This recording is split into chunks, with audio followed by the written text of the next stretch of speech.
Hello everyone, আমি Ricky from make it up by Ricky. তো চলো আজকে তোমাদের সাথে একটা অ্যানিভার্সারির মেকআপ লুক শেয়ার করি। শিল্পী ওর অ্যানিভার্সারিতে একটা মেকআপ লুক নেওয়ার জন্য আমাকে বুকিং করেছিল। আর শিল্পীকে তো তোমরা কম বেশি অনেকেই চেনো, কারণ ও একজন ইউটিউবার আর ও আমার ব্যাচমেটও। ওর বিয়ে অ্যান্ড রিসেপশনের মেকআপটাও আমি কভার করেছিলাম।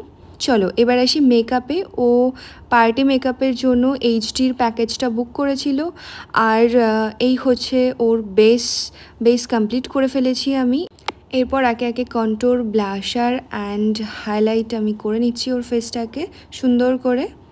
চলো এবার আসি আই মেকআপে। ওর আইটা আমি স্মোকির মধ্যে রেখেছি ওর শাড়ির সাথে ম্যাচ করে। আমার মনে হয়েছে এটাই বেস্ট লাগবে ওর আইয়ের জন্য।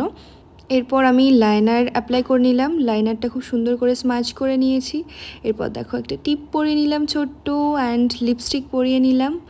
ওর হেয়ারস্টাইল কমপ্লিট হয়ে গেছে। এরপর আমি ওর খোপাতে দেখো ফ্লাওয়ার সেট করছি, কতটা মিষ্টি লাগছে ওকে দেখতে। এরপর একে একে আমি ওর জুয়েলারিগুলো সেট করে নিলাম, কানের, এরপর গলার। এরপর একে একে ওর হাতের জুয়েলারিগুলো পরে নিচ্ছিল। এরপর আমি ওর সিঁদুরটা খুব সুন্দর করে পরিয়ে দিলাম। আর এই হচ্ছে ওর ফাইনাল লুক। তোমরা অবশ্যই জানিও লুকটা কেমন হয়েছে। আর ওর কাছ থেকেও কিন্তু শুনে নেব ওর আজকের এই অ্যানিভার্সারি লুকটা কতটা ভালো লেগেছে। এক্সপেরিয়েন্স কেমন? আমি তো বিয়েতেও সেজেছি তোর কাছ থেকে। আমার অলওয়েজ মানে তোর সাজ মানে আমি জানি পারফেক্ট হবে আমার মনের মতন। তো খুব সুন্দর হয়েছে। তোমার অলওয়েজ ফেভারিট। Thank you.